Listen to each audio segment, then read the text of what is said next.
Hey everybody, Larry Powell here, your host for Studio HFL, and this is HFL number 142 with the music director of the Carmel Symphony Orchestra, Janna Hymes. And this is another in a series of interviews. I think the last, well, let's see, one, two, three, four, five. This is the sixth consecutive interview I've done with Indianapolis related or Indiana related musicians. And Janna was a music director, assistant music director, I think, of the Indianapolis Symphony Orchestra. Of course, I should know this because I interviewed her.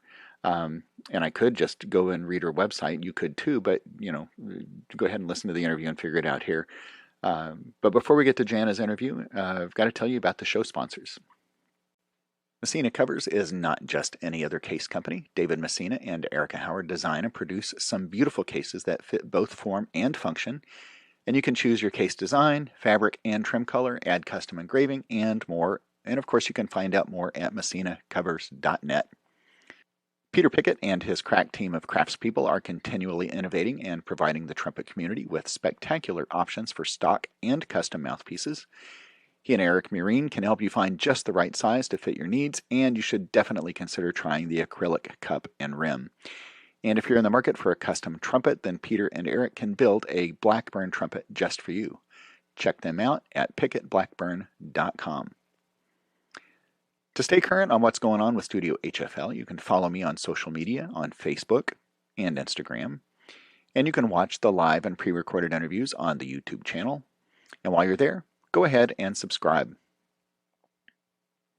My first experience with a Hammond design mouthpiece has turned into a bit of obsession. There is something very comfortable about playing one of Carl's mouthpieces. The comfort, response, and sound are part of the HD experience. Try one of the stock mouthpieces or have Carl make you a custom one. Either way, everything is better in HD, and you can find out more at carlhammonddesign.com. If you're enjoying this podcast, I hope you are, I would love it if you would take just a couple of minutes and go to Apple Podcasts to leave a star rating and a review. Doing so will help improve the visibility of this podcast and draw more listeners. When I first tried an Eastman B-flat trumpet, I was blown away by both the playability and the sound. And the more I found out about the company and got to know the people, I knew that this was a company I wanted to have a relationship with. There is a drive for excellence in design and production of every instrument, not just the high-end products. And the proof of this is that the one and only Doc Severinsen helped to design the Eastman beginner trumpet model. I still play that B-flat and have added a spectacular cornet and flugelhorn to my arsenal. You can find out more at eastmanwins.com.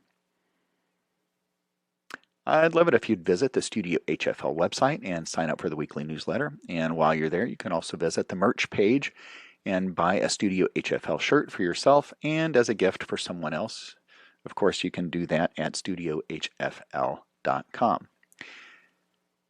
My current situation with my C trumpet is a bit ridiculous. My Shire C, which Samantha Lane helped me trial and choose, is the most versatile C I've ever played. The same goes for the new Destino designed by Doc. This horn sizzles when I need it to sizzle and is as smooth as silk when I wear my never mind. Anyway, the line of Shire's trumpets includes the Q series, which are production models, and the custom series. Either way you go, you'll love the sound you get, and you'll also experience exceptional customer service. Find out more at seshires.com. Here's how you can access exclusive content like the interview excerpts. I'd like to invite you to become a part of the Studio HFL community by going to Patreon and choosing from one of the 4 tiers of support. You can help to financially support the show for as little as $36 a year. That's only $3 a month. Benefits include exclusive access to interview excerpts, a behind-the-scenes report, an invitation to be in the room with a guest during an interview, product discounts, and more. You can join the community of faithful supporters by visiting patreon.com/studiohfl. And now, on with the interview.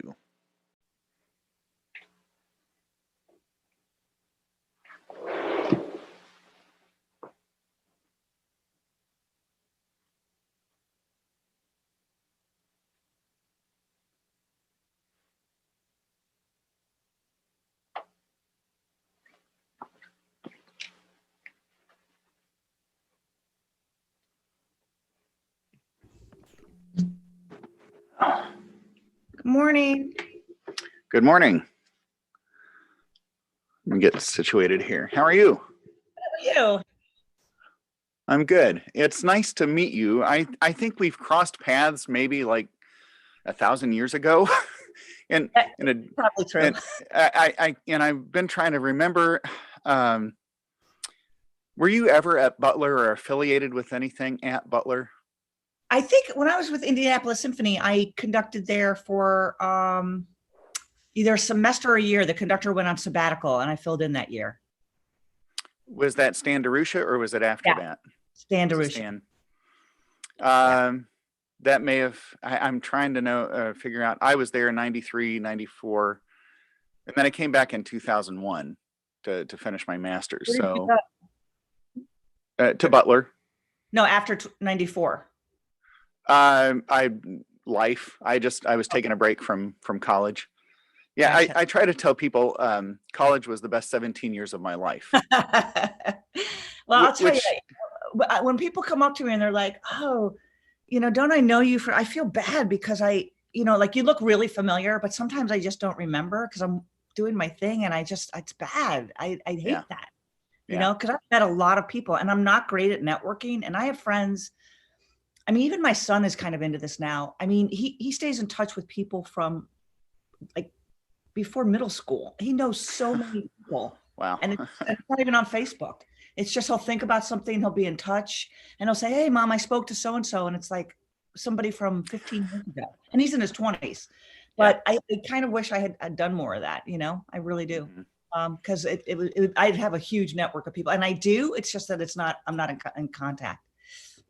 I remember before Facebook, do you remember there was a website, it was like classmates.com. It was like one of those first things that would try to reunite you with your high school or college friends. And of course, Facebook came along and completely made that irrelevant or just obliterated it. But like I'm on Facebook, but a lot of 20-year-olds aren't. So that's a funny thing. They do Instagram, or whatever, or if they're even on that on social media. I mean, that son is 27 now. And he's an attorney of all things. And he's a great musician too, but he's so busy. He's not even, he'll pick up the phone or text somebody and then that's it. But he doesn't do social media. I know, it's amazing. Anyway. Nice to meet you. Well, likewise. And I was supposed to play with you this coming week. I was going to sub in on trumpet, but I mean, this has happened. It's almost like you expect I know the gigs to fall through these days.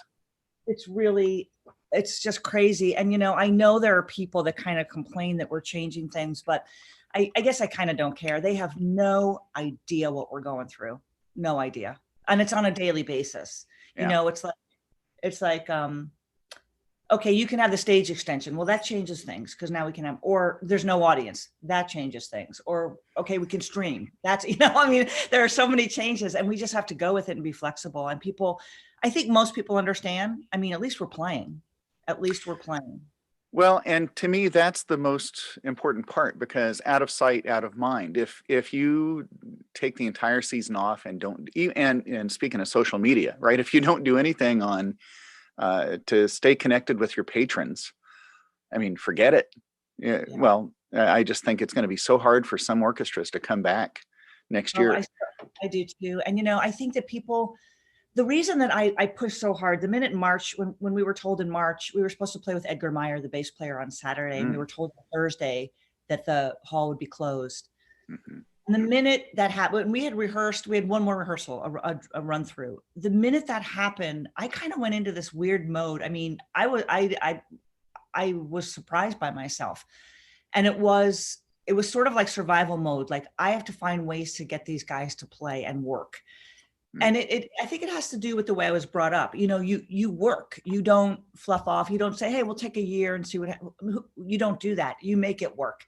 And so we did everything we could. We did a lot of we did an online camp. We got players playing all over town outside. This was before we all had to wear masks. And so there were like they were distanced, but they were playing and some people were kind of wearing masks and it was, now everyone's wearing masks. Right. But we had string players and they were playing 6 feet apart in outdoor like wineries and restaurants. Mm-hmm. And we were pretty busy with that. And that was really important to me. And anybody that wanted to do something, we sent emails to the orchestra. If you have an idea, let us know. We did some backyard concerts. So there was some activity. And I also thought about our patrons, like you just said.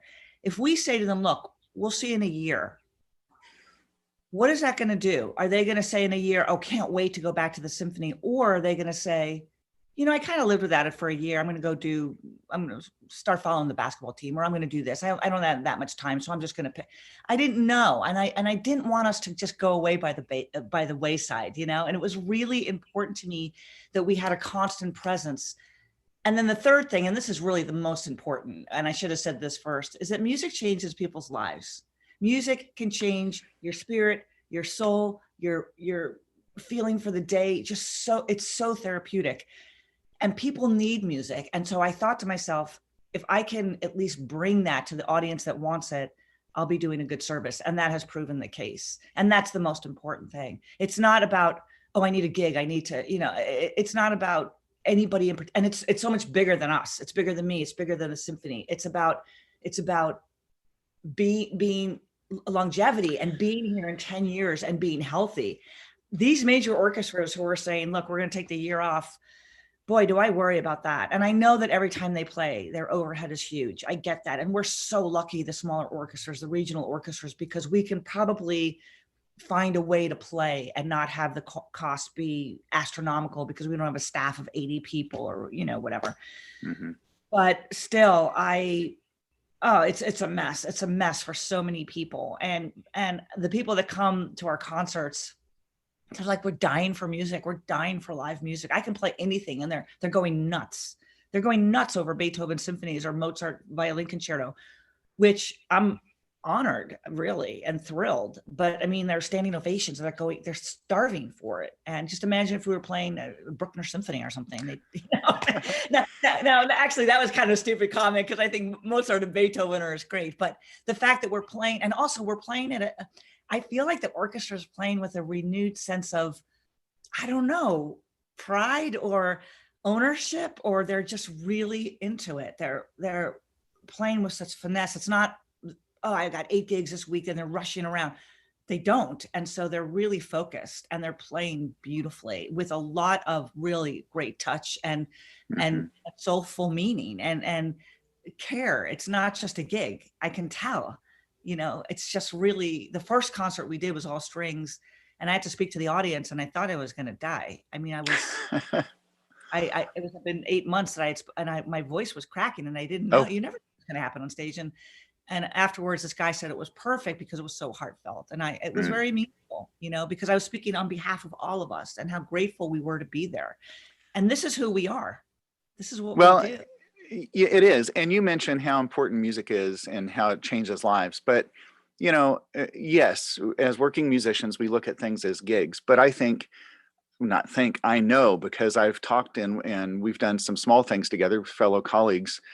We miss the sharing of that music. You know, it's not just the paycheck. It's being able to sit next to people that you enjoy sitting next to and being part of something, like you said, that's so much bigger than all of us. And I think maybe now is a good time for us all to remember that that's really, you know, what we're here for, right? That it's not just a gig, just like you're saying that you're noticing with your orchestra is that everybody's got this, I don't know, is it more focused? Is that what, well, you said it just sounds more refined, more. It sounds more important. It sounds like they're there with a different kind of mission, almost like they're so grateful. And they're not just laying it down. Not that they really ever were. They work hard. This orchestra loves to play. They love to make music. But after I'm just starting my 4th year. And so there are certain things they know I'm going to say, like at the end of a phrase, don't accent the last note or whatever. And they're just automatically doing it now. And maybe I just feel like we're just starting to really click, you know, because the first year I was with this Carmel Symphony, I couldn't do every concert and it was programmed for me. The second year I programmed, and that was my first real year as music director, if you know what I mean. I mean, my second year, but it was my first that I owned. And then the third was COVID. So it's like, well, okay. But it is what it is. But they, you know, they love to play. And sometimes that love is is just so huge, and we have to just contain it a little bit and bring it to something that's a little more, especially for Mozart and that repertoire. And I was excited to do that with them because I've done a lot of that repertoire, because the orchestra I was with before was on the smaller side. So it was just really fun to play some classical music with them and not have to apologize that we weren't using everybody, because we were, it was a mandate. We could only use so many people on stage. And so I was kind of sort of lucky that I could only have 38 or 40 players. And so I got to go back to the roots of some of this music. And I believe that if you can play Mozart, you can play anything, because I think there's so much music, there's so much technique, and there's so much music in all of his pieces that is varied. And you wouldn't think that, right? You would think it's so balanced, it's so repetitive, it's so basic, it's so simple. Well, no, that's not really true. So especially for string players. So for me, I feel like we have just in the last 2 concerts come to a new level. And, it could be me also being just so excited to be back. I mean, it's all emotional, there's a lot going on. And it's a very scary thing that we've gone through. And I think we all know people who have gotten COVID. Luckily, I don't have a lot of family members. I don't have a lot of close people to me that have died, but it's a scary thing, and it's overtaken the entire world, and we're doing the best that we can. But I'm very proud to say that we're playing and that we're doing okay, and I don't know if everybody can say that. I don't know. Yeah. I don't think so. Let's talk a little bit about Carmel and how you came to Carmel. You had been in Indianapolis previously, right, and then gone off to do something else. We'll get to that in a second. But what brought you back to the Carmel Symphony Orchestra? So about, I guess it was 5 years ago now, I was looking to add to my schedule. So my life changed. My kids were now older, and they were actually probably in college but just gone. And I work 150%. So when I take something on, I do it to its fullest. And I think a lot of conductors are that way. We're not really kind of fly by nights. We're pretty dedicated. And so but I was at a point right now where back then where I knew that I could add another position. And I had a lot of friends that had like 2, 3, 4 orchestras. And I thought, how do they do that? But I was at the point where I knew I could do that. So I started looking around. I saw the Carmel was open. And my first reaction was, I was with the Indianapolis Symphony. I was with Raymond Lepard. So I might have a shot here. But Carmel, when I was in Indianapolis, Carmel was really the country. There were a couple of really big houses, and that was it. It was not what it is. So I went online and I looked at Carmel and I looked at the orchestra and I saw the pictures of the Palladium, and I nearly fell off my chair. I could not believe the growth that had happened in those 18 years. So I applied and I got accepted to come. And first I did some interviews, and they were like Skype interviews. There wasn't Zoom then. 5 years ago, we weren't Zooming. And I remember there was a really, really big application. It was a lot of questions. And I remember writing, thinking this is like an essay, but they were thoughtful questions, and they were based on probably things that they wanted to hear and see, and the things that they wanted to know about me because they wanted to make certain changes. Anyway, so I did that. And then they brought me to Carmel, and everybody was great. It was a really good committee, and I worked with the orchestra and I did a concert, and I really enjoyed it. But I was so intrigued by the potential. That was why I came to Carmel. I thought, this orchestra is pretty good. It's pretty good. But this town is so supportive of the arts, and the mayor is incredible. And then I thought to myself, if this is something that he really wants to see happen and will support us to really build this orchestra, then I'm really interested. Because I went to an orchestra before that was kind of crummy and built it over 15 years, and it's fantastic now. Not because of me, because of a team of people, but also because of the work that I did. I will never take sole responsibility. So basically that's kind of what happened. And it's been great. I'm really enjoying it. It's been challenging. There's been a lot that we've had to deal with in terms of, new conductor after 18 years, so here I came, they're very different. Change of leadership on the board and also administratively. So lots and lots of changes. But I think all for the good. And I'm really excited about the future and where we are like right at this moment. COVID's given us a little time to sit back and really evaluate and look at our organization. I think a lot of people have done this. What do we need? where can we change? Where can we improve? What can we eliminate? Where do we need to add? And just be able to really, and I have a lot of experience in the orchestra world, so I've been able to help a little bit with staffing and really what it is that we need for a small orchestra. You know, we're small. But the last concert we played, which was streamed, I sent to a lot of people, some colleagues. They said, Janna, it sounds incredible. They sound great. And so I know we're on the right track to something right now. And we're in a community there are a lot of young people in Carmel, a lot of young families, lots of businesses, and there's a lot of activity, and people are looking for things to do. And I'm coming from a community that's an older community. So when we played, everybody came because they just love the orchestra. Now are the challenges getting some of these people to have music be a huge part of their life. So we do a lot of concerts for families and kids and more pops, and just finding that right balance. You have to really learn your community. I think to be a great music director, you can't just come in and program what you want to play. It doesn't work. You have to be able to really analyze your community and see what they need and what they want. And I think we're on a good path. Yeah, it's funny you talk about that. I play in, four regional orchestras. And not to toot my own horn, but, you know, I mean, what I've seen over the time that I've been there is what has worked as far as programming and what has just been absolutely, you know, it was a complete failure. And, you know, as a trumpet player, yes, I want to play Mahler. I want to play the big works.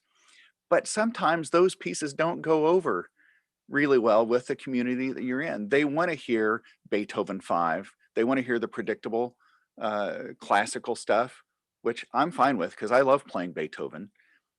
But I'm embracing more and more pops because I realize that's the connection, right? If we're going to get people excited about coming to orchestra and, like you're saying, making music part of their lives, then we have to meet them where they are, right? We can't beg them to like Sibelius or Bruckner, or, right? We've got to draw them in and get them to appreciate it, and then, you know, try to sneak some of those pieces in, right? Am I kind of on the same path you would think? And that's really tricky. So basically what you're doing is getting them hooked. So once they're hooked and they believe in you, then you throw on the Sibelius too. And then, you know, I always talk from the stage, and I'll talk about how the piece was written, why it was written, but in a way that's never dumbing down, but not too, you know, educational or I want to say intellectual. I mean, these are very smart people in our audience. Yes. Not too musicological, I guess I should say, in a way where talking about. So, and we do a pre-concert talk too for those that really want to hear more, and those are a little more in depth. So I think when they come to the hall, some people, they don't even know what we're playing now because they just want to come and hear the orchestra. And that's what I want. I want them to subscribe and open their program book, or now go on their iPad and see what we're playing. I want them to be able to say, oh, honey, we're seeing Beethoven. We're hearing Beethoven tonight. Oh, look, and she's doing a little Finlandia. I don't know, Sibelius. You know, I want that because that's the way they're going to learn. And that's the way they're going to expand their horizons and be able to be even more knowledgeable about orchestra music. I mean, look at the music that's available to us. I mean, I don't do much music before like Telemann, you know, and even that is rare, you know, Bach once in a while. I mean, we're doing, you know, we'll do Vivaldi, Four Seasons, stuff like that, but I don't do a whole lot of Baroque music, but some. And then all the way up to right now, think of the incredible array of pieces and styles. The problem is that some of them are for huge orchestra, and if you have 4 rehearsals and it's really hard, you need like a crackerjack orchestra to be able to lay the stuff down right away. And that's the goal for me, is to, so I mean, there's so many things that go into programming. So part of it is number one, the audience, how will they take it? Cost, is it calling for 5 accordions and 8 harps? You know, like, can we afford it? And also, is it beneficial for the orchestra? So is it going to make the orchestra grow? So I'm thinking about all of that. So I want to start a season with the orchestra playing at a certain level. I might not have seen them over the summer, maybe July 4th. And then I want to be able to be in April at another level. That's the orchestra that I have. So Chicago Symphony, you can start in September or October and play anything you want, and they're going to lay it down. With us, it might not, it might, you know, I might need a few concerts on, it's just where we are. And there's nothing wrong with that. It's just that we don't play 50 weeks a year. So, and I don't really know if they're all playing throughout the summer. Some are, some aren't. So I don't want to start with a, you know, a first concert where they're like, we were supposed to start with Symphony Fantastique this season, pretty hard piece, but it was our 45th anniversary and it was going to be a big blowout year, but we had to change all that. But, you know, there are a lot of orchestras that are doing what we're doing right now, and they're trying to figure out ways to continue to play. Are you playing a lot now? Are you still playing?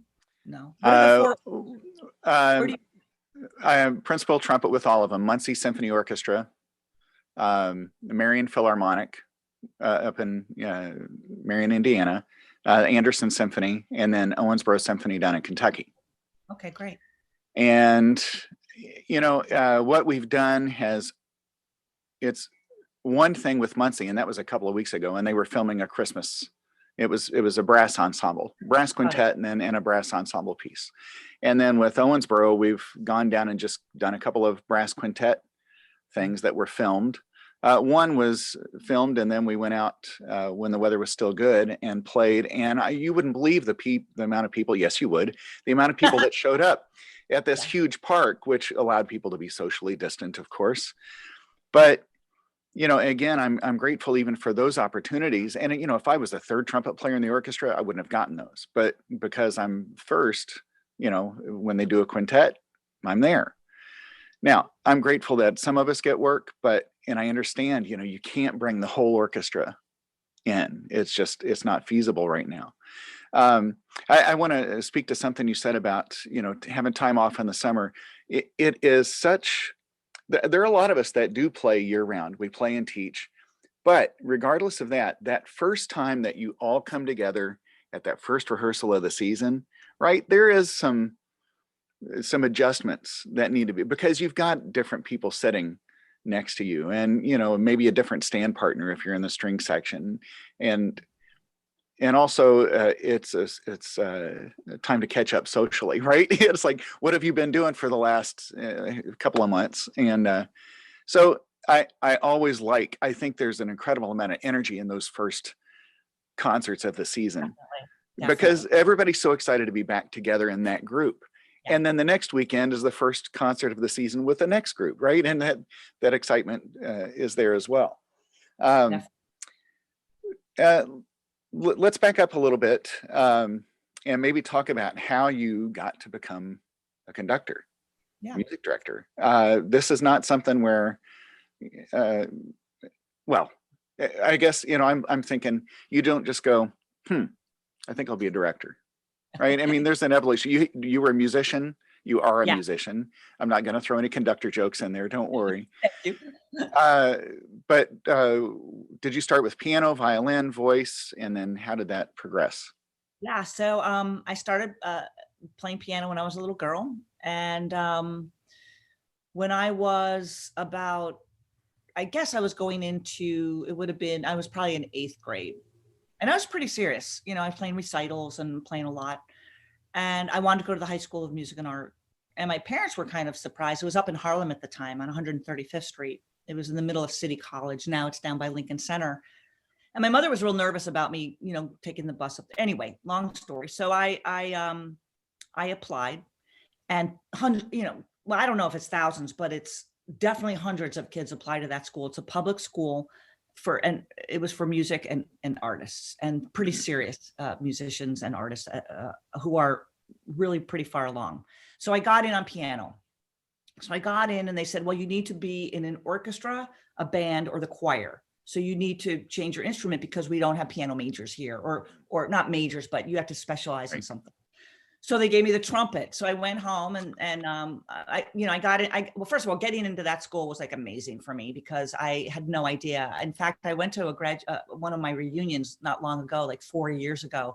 And I went into the room where I auditioned, and I had this weird feeling. I could remember it, you know, and that was a long time ago. And I just remember walking in, sitting down at the piano and playing. And, you know, there was a whole team of people there. And I had never done anything like that before. You know, you're a little kid. So anyway, so I went home. I told my parents I was going to play the trumpet. They're like, no, we really, you know, in the Upper West Side, We don't want to. My Right. mother says, go ask for the flute or the violin. And I didn't really care. I was, how old was I? 12, 13, whatever. Mm-hmm. So I went back and I said, look, my parents said no to the trumpet. Can I play the violin or the flute? And they said, look, we have enough of those. How about the cello?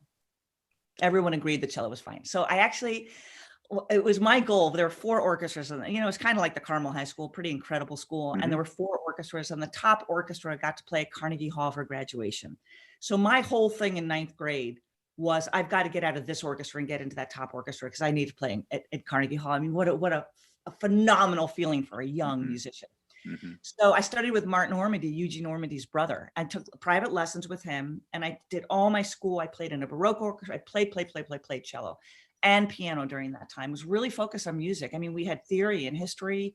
We had science and math and English and all that too, but we didn't really care about that. We were really music.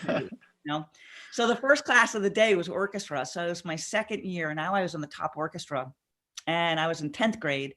And I was in the back of the section. There were some great musicians. I mean, I had musicians in that orchestra that are now in the New York Phil and major orchestras. They're great musicians. And so I'm in the back of the section playing cello, and it's the first period of the day, and the conductor doesn't show up.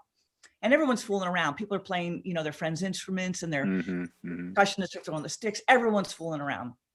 So I put down my cello, and I have 2 older brothers, so I'm pretty outspoken and daring, and I got to fight to be the girl and everything. I put down my cello, and I went up on the podium, and I said, well, and we were doing Beethoven's First. I will never forget this. We just did it in Carmel. And I said, well, let's play. And they're all like, well, Janna, what do you know? And I said, come on, let's just play. And everyone's got their instruments.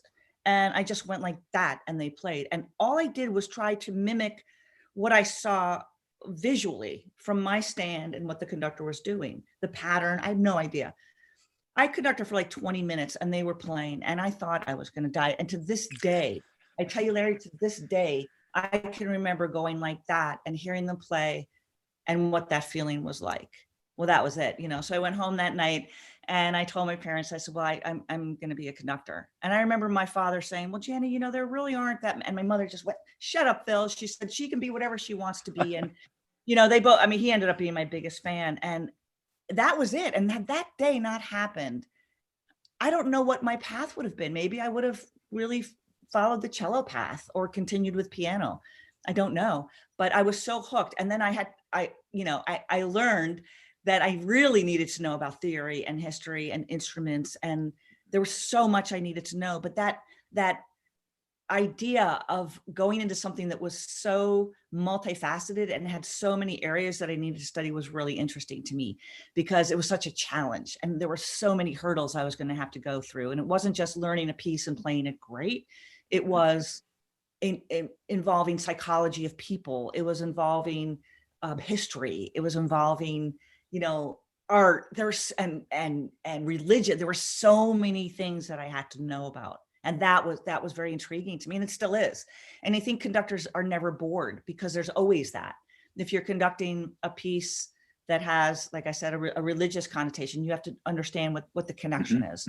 If you're writing a piece about somebody that has to do with death, you have to know what that means, or love, or whatever it is, or a connection of, right now, so many people are writing pieces based on people connecting, and the world and where we are right now and the environment. And there's just so many giant topics that are used to write music. And that's pretty amazing. And we can use that as a tool to reach out to people orally. And so that's how I think of it, as something that's so big and so huge that I was embarrassed to say I was a conductor.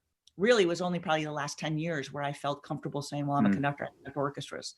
Because how in my 30s and 20s could I possibly say something like that, when you had people like, Carrion and Barenboim and Toscanini? How could I even say that I did what they did? I never felt comfortable with that. And that's been something that I've had to deal with. And I think part of it is, being a woman and all that. And I don't even really like talking about that, but it has been harder, I will say. So. Well, that was actually going to be my next question. So, but we don't, well, because, it is, and especially these days, right? Race and sex is Right. I mean, and diversity, and inclusion. And, I'm not saying like, well, we shouldn't do that. I mean, to me, it's like, I'm still surprised that why is this still an issue? Right. It's shouldn't we have moved past that like a long, long, long, long, long time ago? But Carol Dawn Reinhardt, one of the first female trumpet players I had ever seen, first professional trumpet players I had ever seen, she was on a Getson Gazette paper back in the late 70s. She was one of their artists. Well, I got to interview her a couple of months ago. She was the first female trumpet soloist. I mean, she was one of those that broke the glass ceiling or raised it. Abby Conant, trombone player. I don't know if you know Abby, but she was the one who, with Munich, had just battled and battled. It was, that was a guys only. But it's an important thing to think about. And, I've got in my studio at University of Indianapolis, I've got typically half and half, guys and girls in there. And I try to make sure that I don't just put old white guys in front of them. I put, as far as sending them to people to listen to, thank goodness for Allison Balsam and Tina Helseth. And I don't know if you're familiar with those names, but female role models. And so this is where I'm headed, is when you started really focusing on conducting, who was there as a role model? And maybe you weren't even thinking, I need a female role model. Who was it? And when did it become obvious that this was kind of a guys thing? Well, that's a big question, and it is a big question. I can't believe I rambled on that. You said, I mean, you're right. It's like we're still talking about this, but it's still on the table. It's still very prevalent. I mean, it's I really don't think about it that much, and I don't think about it because I have been steadily working ever since I decided I wanted to do this, and I have just plowed through. I don't really, I mean, so many things have happened to me that could have made me say, look, I'm not doing this anymore. I'm going to go be a realtor. I'm going to go be a lawyer, but I didn't. I never stopped. And did I have some bad days and some experiences made me think, are you kidding? Really? This is happening? Certainly. But maybe that's made me stronger. And, people say, well, gosh, Janna, you don't really get affected by, well, I've been through a lot of, I auditioned with an orchestra, major orchestra in this country, in the world, one of the best orchestras in the world. And I'll just say it's in the state of Ohio. Okay. Great orchestra. And, I remember my audition. They were looking for a number 2. And I remember there were 3 of us in the finals, 2 guys and me.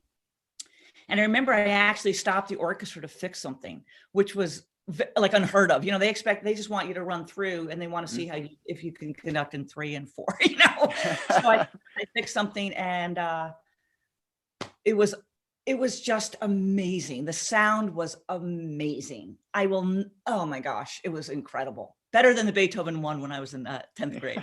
And so I went home and I was waiting to get the call, and I got the call, and they said, look, the guy that called me was the artistic administrator at the time. He said, look, I'm leaving this orchestra. I'm going to work for Deutsche Grammophon in Germany. You were voted unanimously by the orchestra. Number 1, like hands down. Loved you. He said, but I'm just going to tell you, and this hopefully is a lesson for you. They were never going to hire you because you're a woman, ever. And this was before you did lawsuits and all that stuff. And I wouldn't have anyway. And we had a long talk about it. And he said, you have to just keep going. He said that with this maestro that we have, and the way this is set up, it just wasn't going to happen, but just keep going. Well, what was interesting about that was I hung up the phone and I thought, okay, now what do? That probably means I won't have a major orchestra. But was that ever my goal? Maybe not. My goal is to always be, whatever situation, I could be conducting a 5th grade orchestra, going in as a guest for a day, or working with the Houston Symphony, whatever it is to do the best I can that day. That's always been how I am. And I've never really had those lofty goals because I also wanted to be a mom. And I knew what this was going to be like for me. And I knew that what I was going to put on my plate was going to be so full that I could only do my career and my kids. There wasn't going to be a lot of other stuff to do. And how was I even going to do that? because there weren't a lot of women, and there weren't a lot of women with kids. I mean, some of the top women don't have kids. Anyway, long story short, I dealt with it, and I thought, well, I mean, I'm not going to change my sex. Obviously, I am who I am. I'm just going to plow through and keep going. And I've had incidents of, where just so many. You just imagine it, and I've been through it. But my whole goal has been, like I said before, to just keep going and keep playing. And is the Carmel Symphony the greatest orchestra in the world? Is it a major orchestra? Is it? No. Am I there making changes and doing good work? Yes. And is that what fulfills me? Yes. If I didn't have kids and I was a guy, would I be farther along? Absolutely. No question. But you can't go back there. You can't go there. And I remember when my kids were little, and if they were acting up, I would say, you better watch it. I have forfeited for you. and I asked them recently, I have two boys. I asked the younger one, he's 23. I said, do you remember me saying? He goes, Mom, yeah, I remember that. I remember that. So I was tough, I think, but they turned out great, and we have a great relationship. But it was tough because there was no time to really waste. There was no time to be silly and stupid. I mean, yes, when you're having fun, absolutely. Yes. But when you have to do your homework, you have to do your homework, and if we're going here now, we're going here now. There's no way around that. But I definitely think that for women, when you look at Marian Alsop and Joanne Fleta and the women that have major orchestras in this country, they've worked really hard to get there. And they will say the same things. Joanne does not have kids. Marian, I think, might, but they've worked really, really hard, and harder than the guys, to get there. And I salute them. As far as role models, it was usually the teachers I was working with at the time. Marian was always ahead of me. So it was just amazing to watch her trajectory and how she got to Baltimore and all that.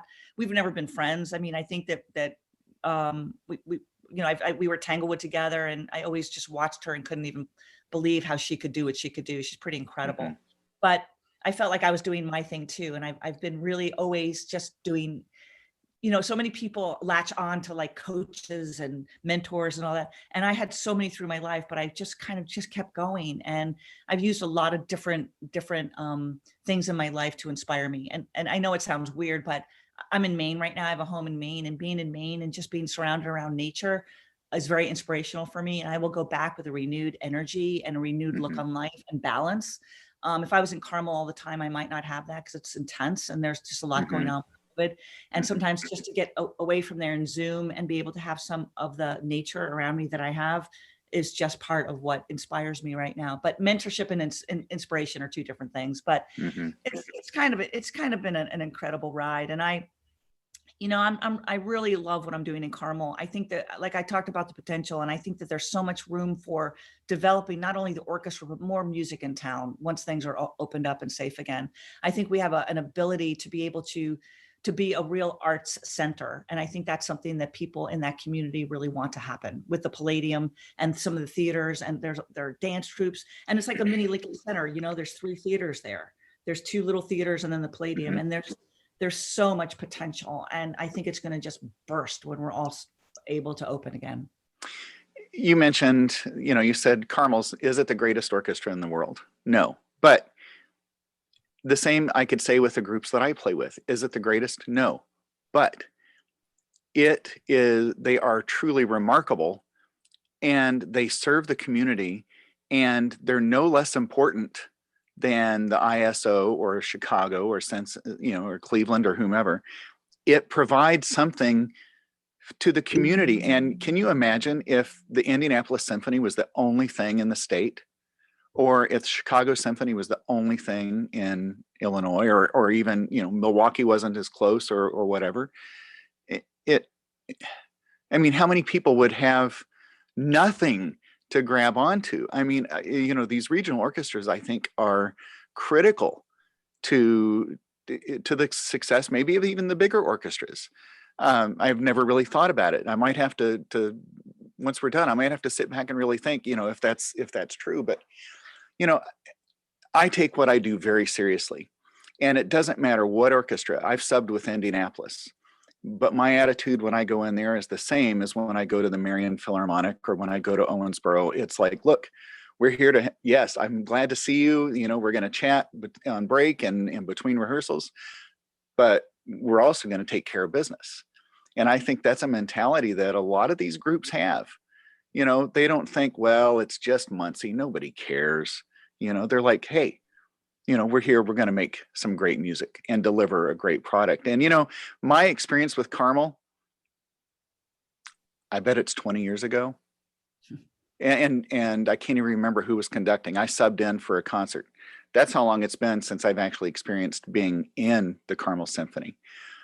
But I have a lot of friends who are in that group. And you talked about pride earlier and being part of that. And I can sense that over the last few years that's really changed. And I know you're trying to make some differences in pay as well. I mean, it was, I guess, mostly a volunteer orchestra. So when I came, it was in, 50, but the thing that was so bad was that there was a lot of inequality, and there was a lot that didn't make any sense to me. And I'm coming from, really professional situations. And I mean, I said this during my interview process. First of all, I just want to go back to what you said earlier.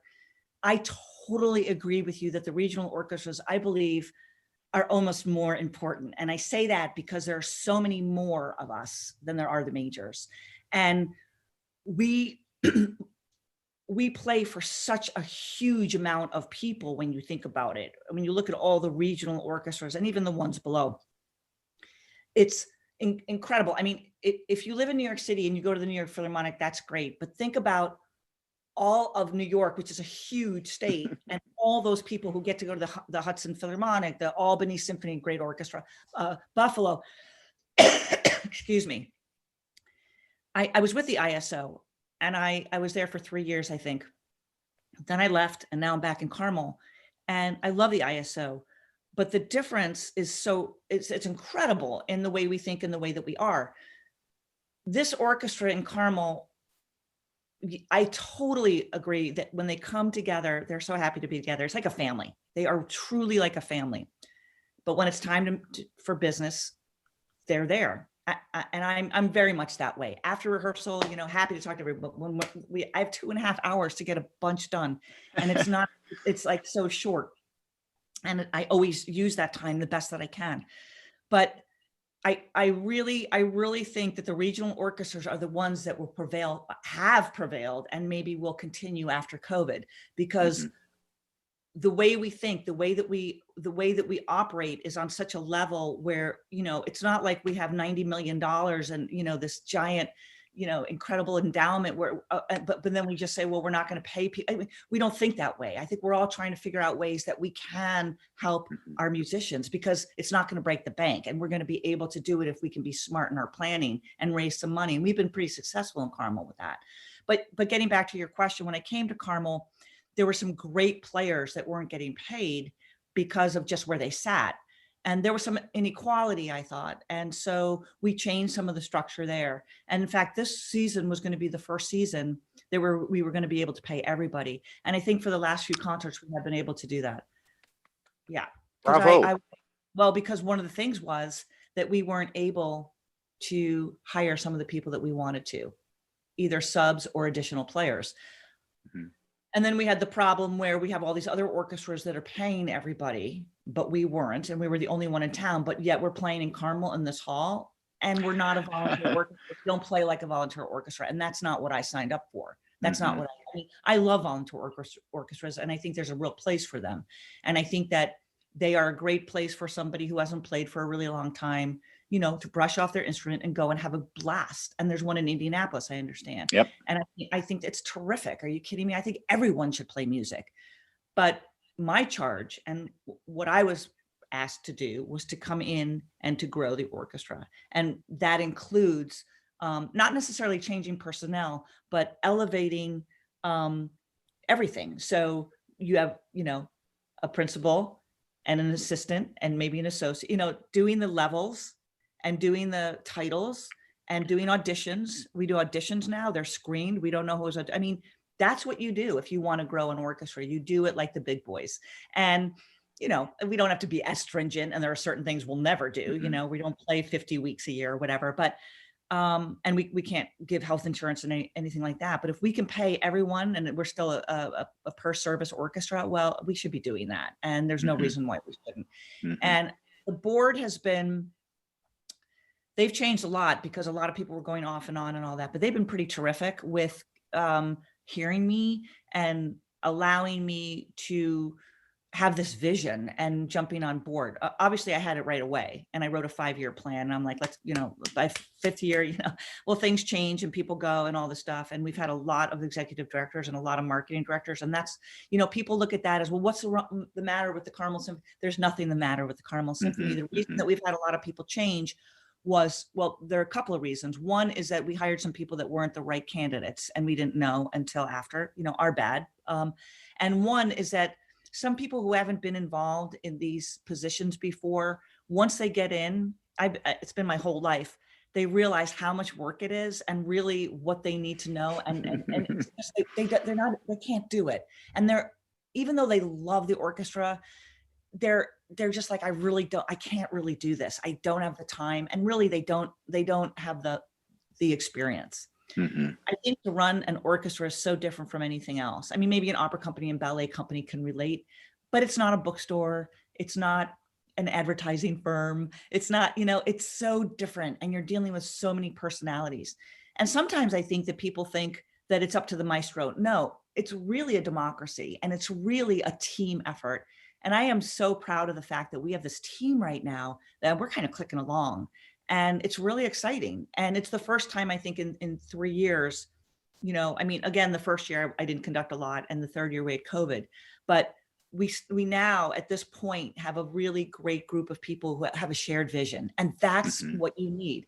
I mean, when you think of the great companies, most of the great companies are run by you have a top guy and it's his vision, or a top woman, it's her vision. Here, when I wrote the artistic plan, it was only artistic. It wasn't about finance and it wasn't about marketing and it wasn't about anything but where I think we could go artistically, because that's my expertise.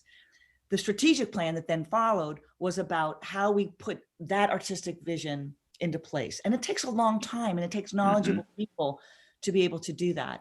And we don't just raise money and play. There's a long-term plan. And I want to be able to leave here so that the next person can take over and have it be at this really great level where it's so much higher than it was when I came 3 years ago. And again, I'm on this long trip and I'm just one part of it.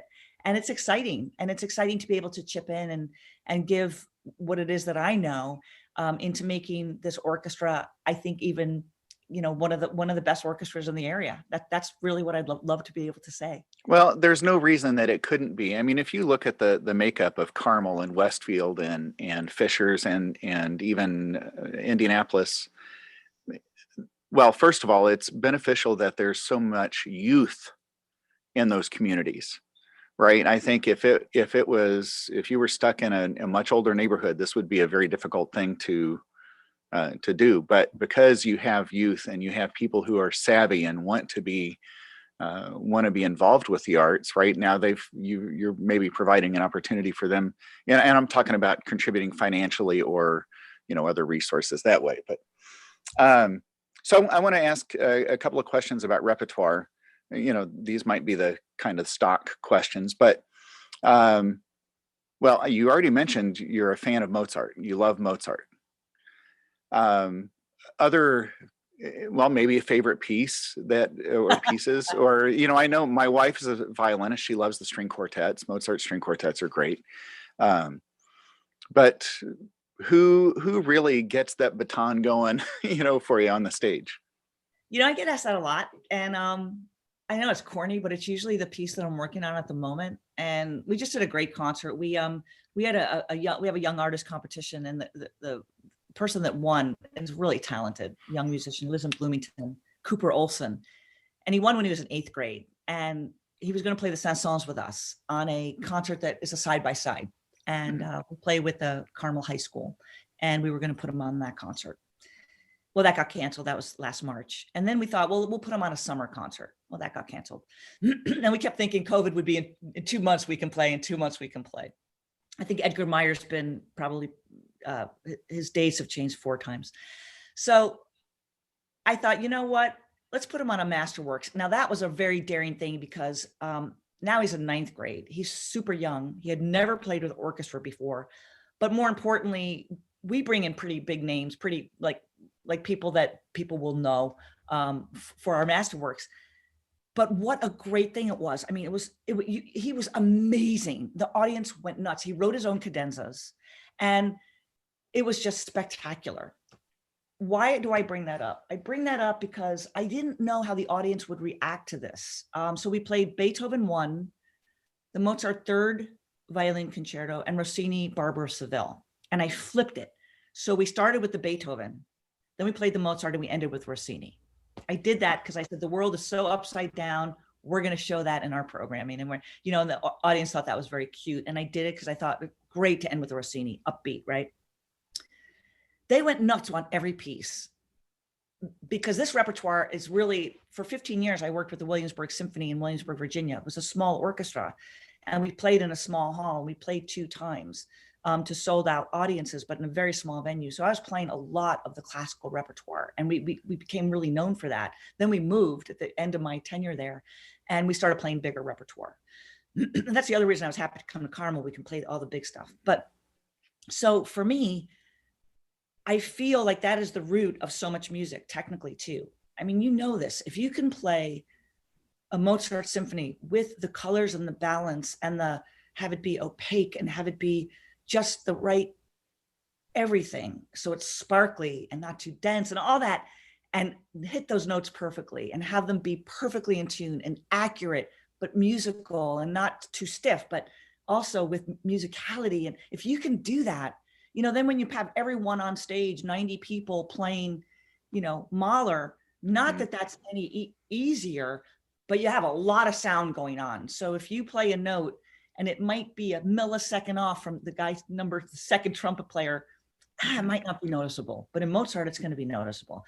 So for me, that elegance and that perfection that you really need to play Mozart beautifully is a really fun challenge. Mm-hmm. We never get anything perfectly. Music is not about perfection, and let's do our best right now. So I mean, if I'm in a rehearsal and I give a downbeat and everything goes, it's supposed to be boom, I'll stop and I'll say, can we try that again? And I don't even need to say anything. They know exactly. And then next time it's perfect. It's only because they're in rehearsal, they might be more relaxed or whatever. No, we need to play this right every time. And that's where I'm a little bit like this. And I don't know if they like it, but they're playing really well. So the goal is for them to really play well. And so, right. And also like it. But so repertoire, gosh, it's whatever I'm working on at the moment. And I say that because I still have Beethoven 1 going in my head. What a perfect piece. Every movement is like divine.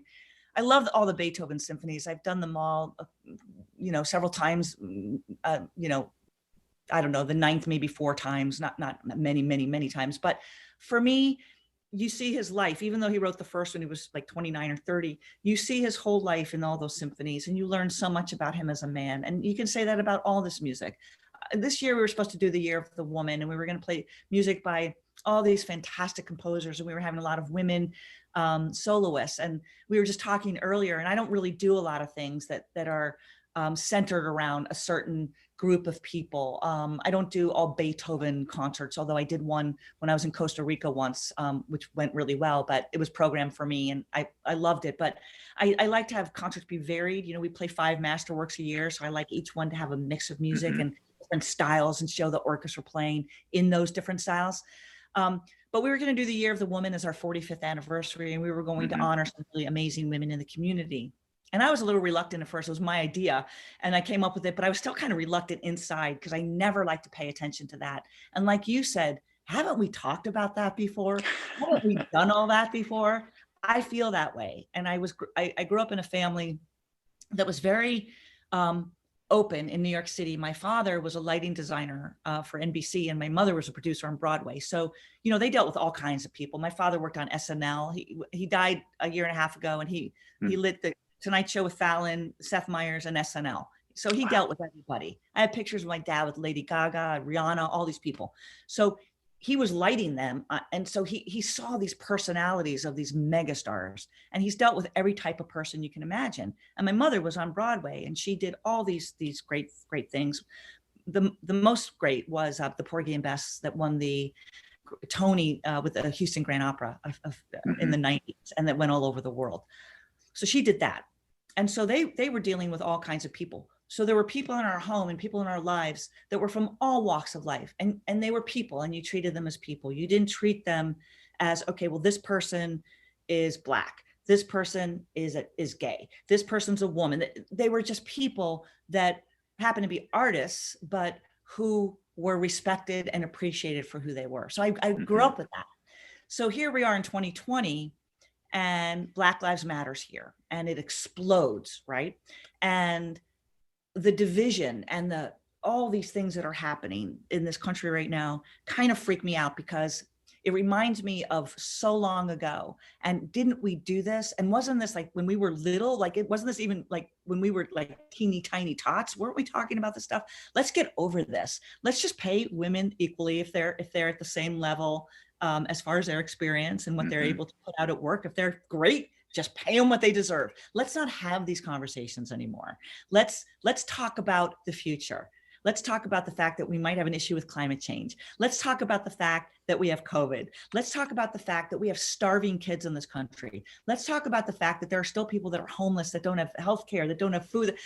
Let's deal with the bigger issues that are right now, and forget about this other stuff. So for me, I guess I could talk to you forever, and I could talk all day about this stuff. I do think about this all day, and I do think about what is the meaning of what I do, and what is the purpose of having a regional orchestra. And you were right, spot on. People in Carmel, a lot of them used to go to the ISO, and they're now coming to us. Does that make me feel good? Well, it only makes me feel amazed, because we are giving them what they need musically, and they don't know that there's a giant difference between the ISO and the Carmel Symphony. And what is that difference? And where's that line? And where does it happen? I mean, they're a major orchestra. We're not. But what right now with COVID, who knows what any of that means? Like you said, these orchestras are fantastic. And the last concert we played, we have some people in the orchestra who sent those to some really great musicians who loved it. They loved the Beethoven one. They loved they loved the concert. They thought it was fantastic. So what does it all mean? It means, that they have a bigger budget, and they own their hall and this and that. But music is music, and it doesn't really matter to me about the labels. It doesn't matter to me about any of that. I just want to work with the best musicians I can, or whoever's in front of me, and I want them to always play the best that they can.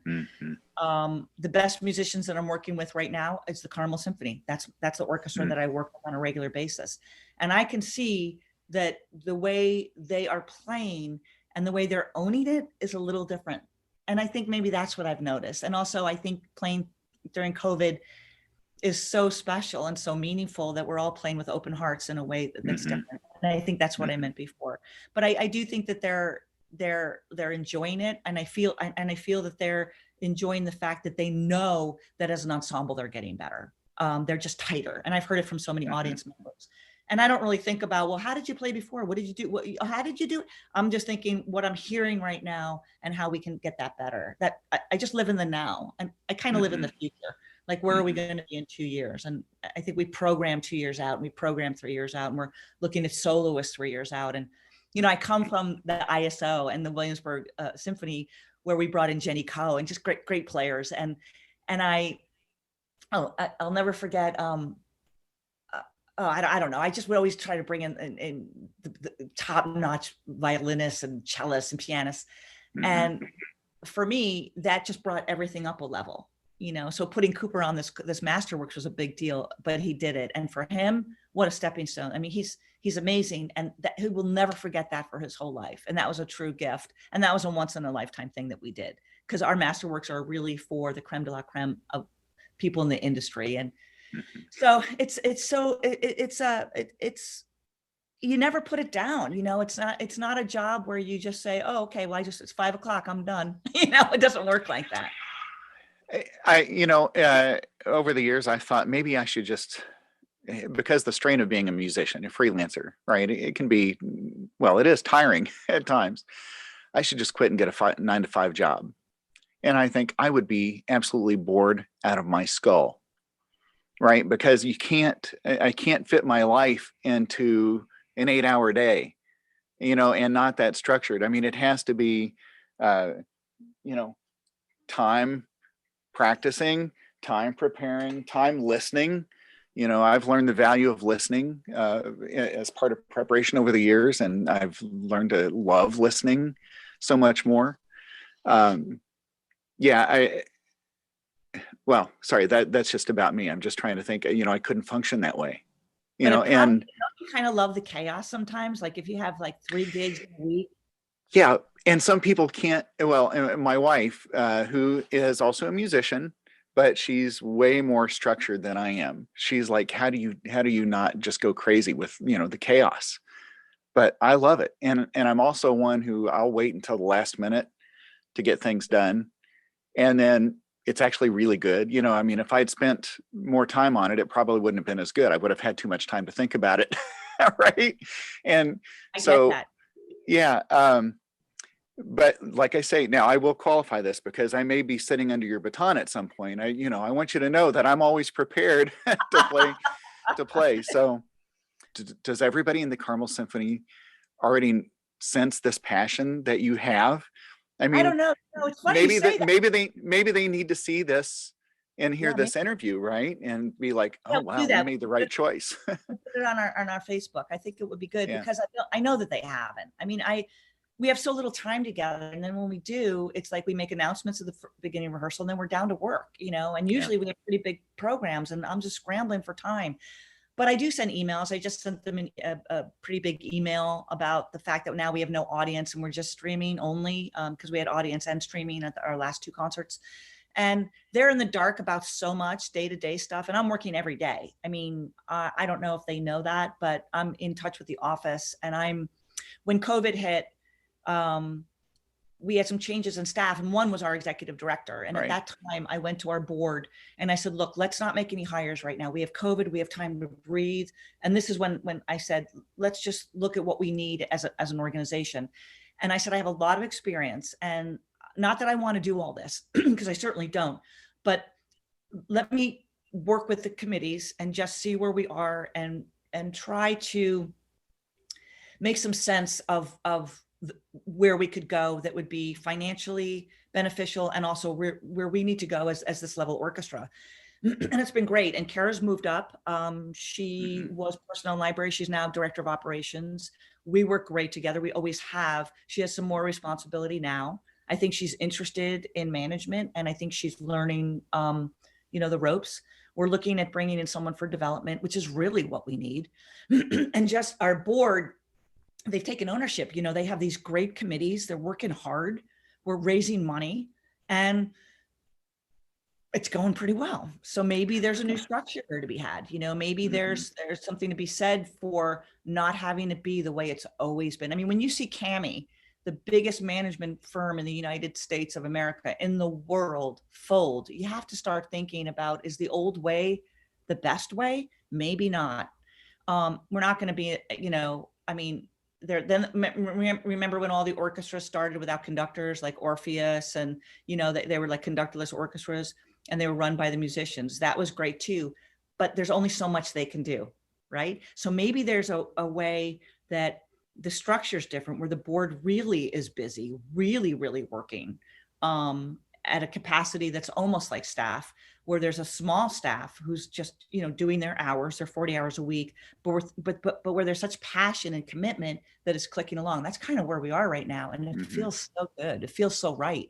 I know that when we play a lot more than we are now, a lot more. So I think when we get back to that type of busy schedule, constant planning, and okay, we played one, we're on to the next. When we get back to that, I think we will need more staff and need to restructure. So what we're going to be doing is we have a retreat next week where we're going to say, okay, for the meantime, we're doing great.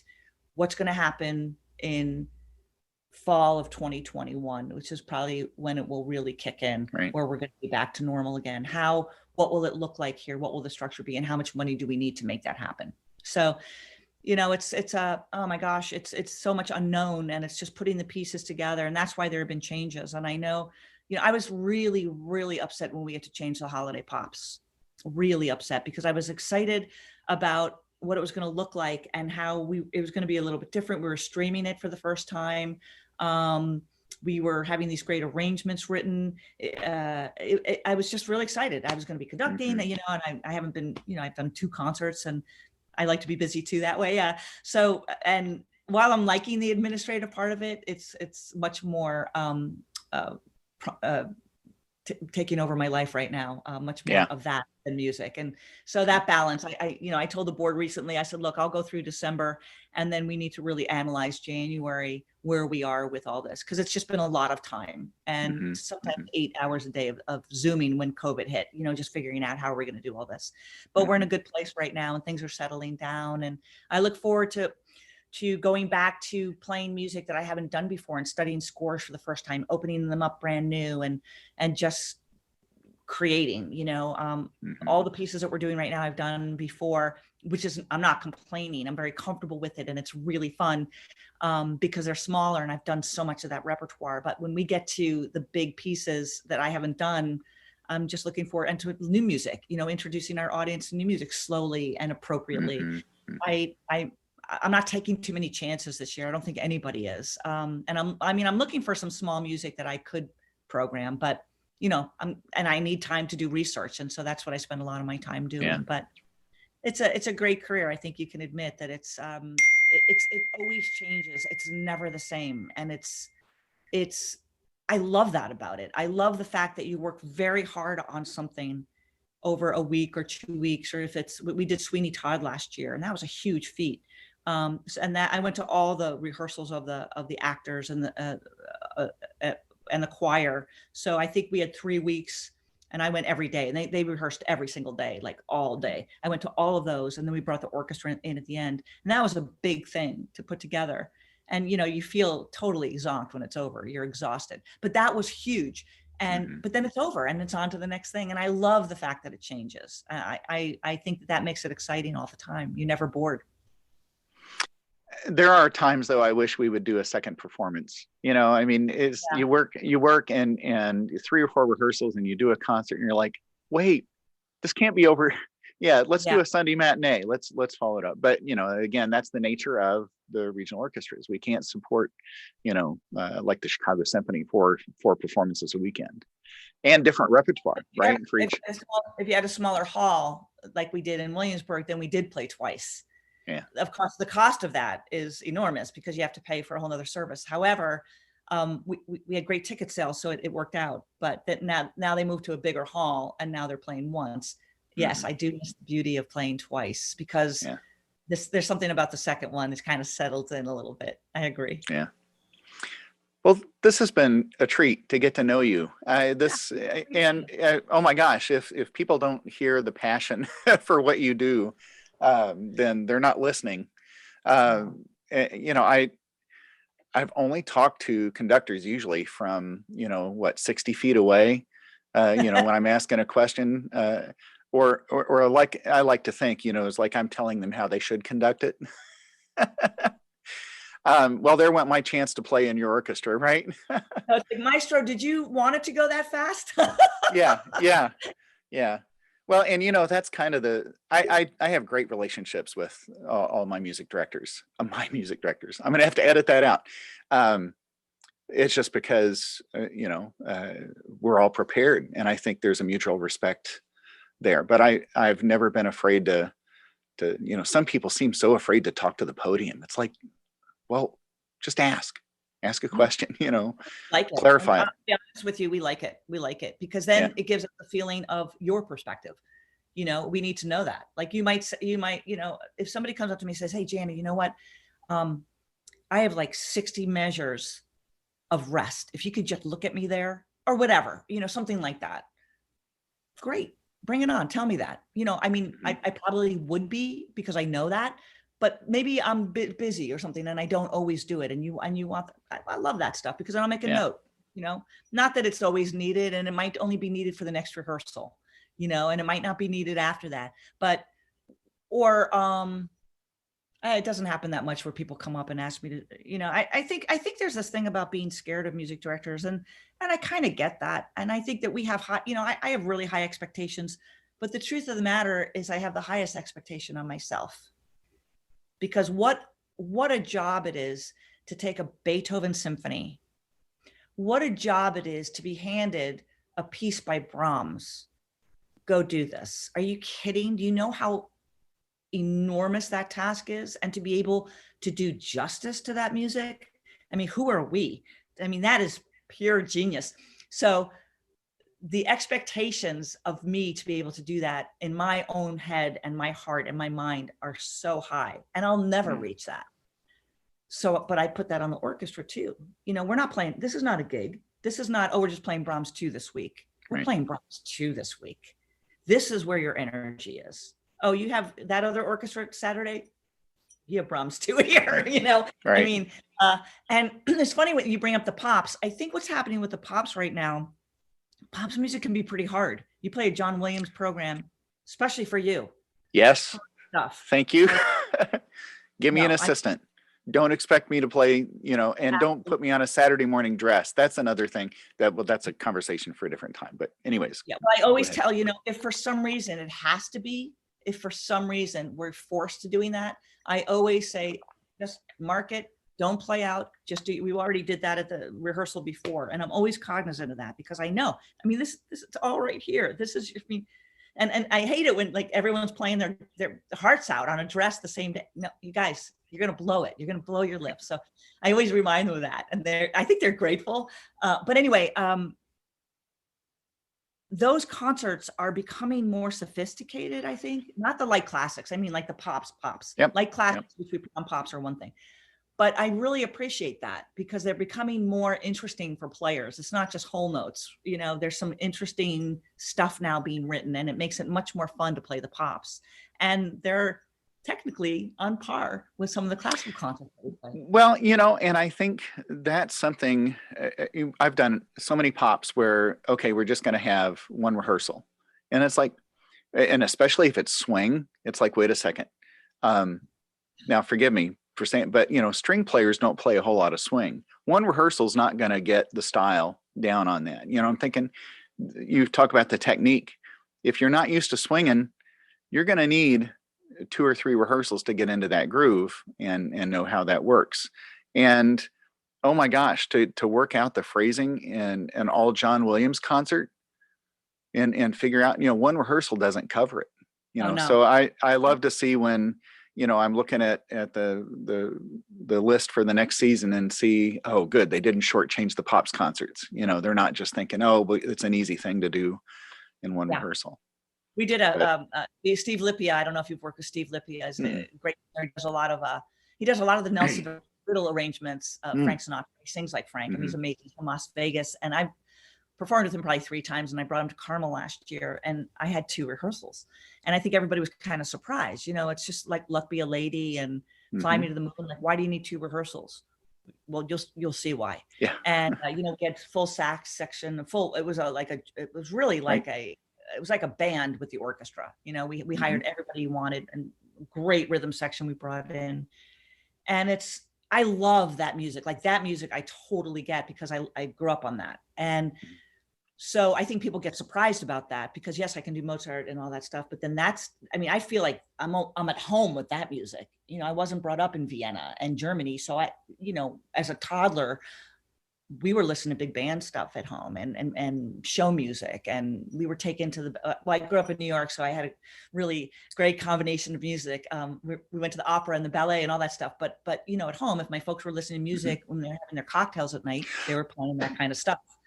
And so I get it, and I know how to do it. So for me, we had 2 rehearsals, and it was really great. I mean, you know, some of the sax players didn't need it probably, and the rhythm section didn't need it, but it was good for everybody else, just to get into that feeling, that swing feel, and just really lock in, like you just said, because it's so different from what we normally play. And, you know, the audience loves that stuff. They love hearing that music. And I miss it this year, because we haven't done, I've been looking for the one pops I wanted to do, which is for smaller orchestra. I couldn't believe this. And it's someone I've worked with before, and I called him directly, and he goes, oh yeah, call my manager, check out some dates. And the ISO has them on their books. And so there's got to be like a year and a half, you know, in between and playing at Oh, 9 right. Carmel. So we're looking at him for 2022, but it's kind of like, whatever, you just do what you have to do. So. Mm-hmm. Well, um, my mind went through two different ways. One, we already talked about Kara, but I was going to mention Sean Jones, second trumpet player. Sean and I have known each other for almost 30 years. And we had an apartment together when I was at Butler, and I played at Sean's wedding. I mean, it's just, Wow. But those are the kind of people that I know are in Carmel. They're great people. And, yeah, Sean is still a good friend. Good. But, well, you're healthy. Oh, go ahead. I was just going to say, we were supposed to have Byron Stripling play with us in August. Byron. So I interviewed Byron, and oh my gosh, this was the week, this was Juneteenth, it happened to be. And one of the best interviews I had, one of the most eloquently spoken words about the importance of music and what our responsibilities are as artists when this is over. Some of the things you echoed today is, he's a fantastic trumpet player and a fantastic performer. I've watched him walk out and he's got the audience in the palm of his hand, right? Immediately. He's a great performer. But what he had to say, I'm like, everybody needs to hear this. Every musician, artist needs to hear this. We've got great responsibility. Sorry, I jumped on top of that because Byron, I mean, it was brilliant what he had to say. Such a great person. He's not just that showman. He's a really deep guy. And he's very, and it's funny because we were talking before, people won't know that necessarily at a concert. When he comes on, does his thing and leaves, they're like, that was an amazing concert. But they might not know what it is that you're saying. And they might not know it about me. And they might not know it about the musicians in the orchestra. And they might not know about certain board members. That's the beauty of this. We're like our own little community. And we have all these people that make up that community. And the orchestra, the maestro is the face of the orchestra. The music director, the artistic director is the face of the orchestra. Okay, fine. But I always say to our marketing people, that's true. And I'll take that. I'm happy being on posters and all that stuff. But I think we need to also share that. We need to focus on our musicians. We need to have ads with them. We need to do this. We need to do that. It shouldn't all be about the conductor. I mean, I've read some articles during COVID about our orchestras. Is that whole thing inflated now as we see these musicians who are unemployed forming little groups despite their orchestras and playing all over town? What does this all say? This is crazy what we're going through right now. And people who are musicians through and through need to play. And despite the fact that they might not be playing in their home orchestra and getting paid that way, they're finding ways to be creative. And our bass trombone player is somebody that I know wanted to work, needs to work. And I really, this is Rich Dole, and you probably know Rich. Yeah, very well. So we reached out to him and we said, we're doing kids camp. Do you want to do a week? And we got gigs for him during COVID over the summer, playing at a restaurant. We had gigs for him. He's a bass trombonist. Now you tell me who's doing that. Not too many people. And we went to our harpist, same situation, because we wrote to everybody, but these were people that we knew wanted and maybe needed in a way to play. And we had her playing all over the place. She's a harpist. She could play brunch here. She could play a wedding here.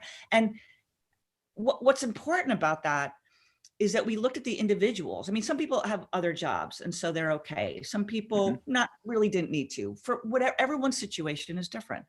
But those who had a real interest, we found ways, and we got picked up nationally on this. I was in some in the League of American Orchestras magazine and some other art interviews like this.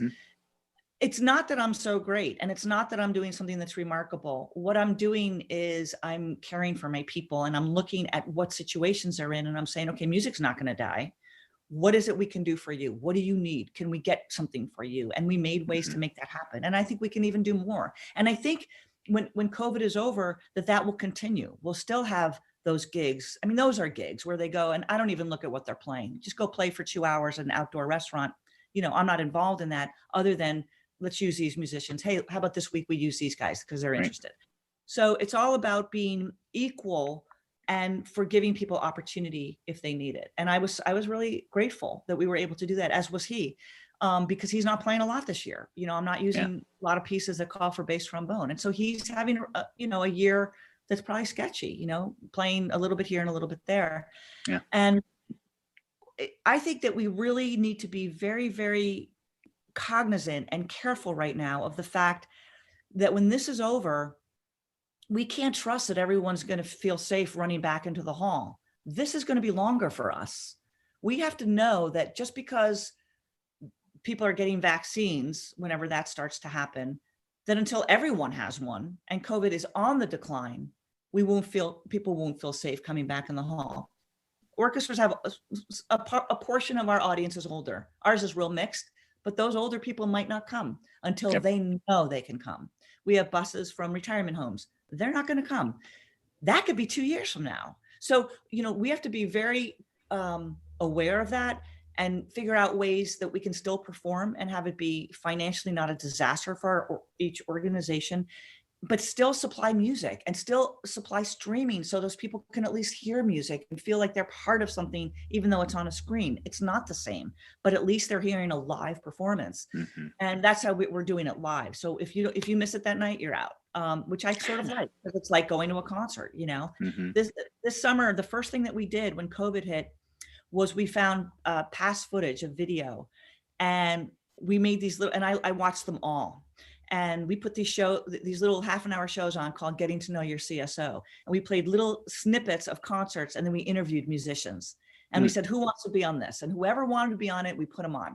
And we asked them, whoever they were, we asked appropriate questions. Like we have a married couple. They've been married for a long time in the orchestra, violinist and cellist. And we talked about how they met and what it means to play an orchestra together. And it was very cute. It was very sweet. And then we had the harpist I was talking about, who's new to our orchestra and a phenomenal musician and player and a delightful person.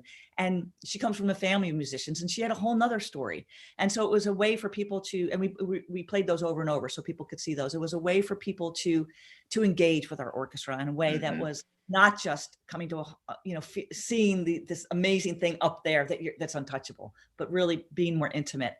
And we're going to continue finding ways to make that connection with the community, because the more successful we are at that, I think the more fortunate we're going to be in the long run. And I think what will happen is when the doors are open and people are cautiously coming back and finally filling our seats again, they're going to feel more of a connection than, wow, it's been 2 years, honey, isn't this great? And seeing new people on stage, and that they're going to feel maybe not out of touch, but with us, they're going to feel like they're still in touch. And I think that's really, really important. And it's a lot of work, and it's a lot of behind the scenes work.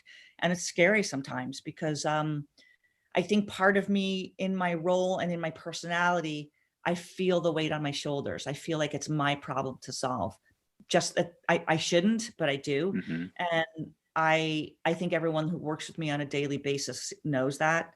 And I just need to not feel that way, because it's not a one person solution, and it's really a big issue. So I need to just take a little bit more for granted that it's some of it's going to happen or that it won't, but I can't solve it all by myself. And I have to realize that. So the holidays are forcing me to sort of step back and relax a little. So good.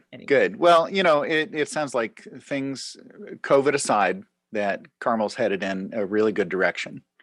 And I'm glad to hear that. And hopefully we'll be on the other side of all this soon. I think nobody wants this to be prolonged, but you're working now too, right? She's not working that much. My wife?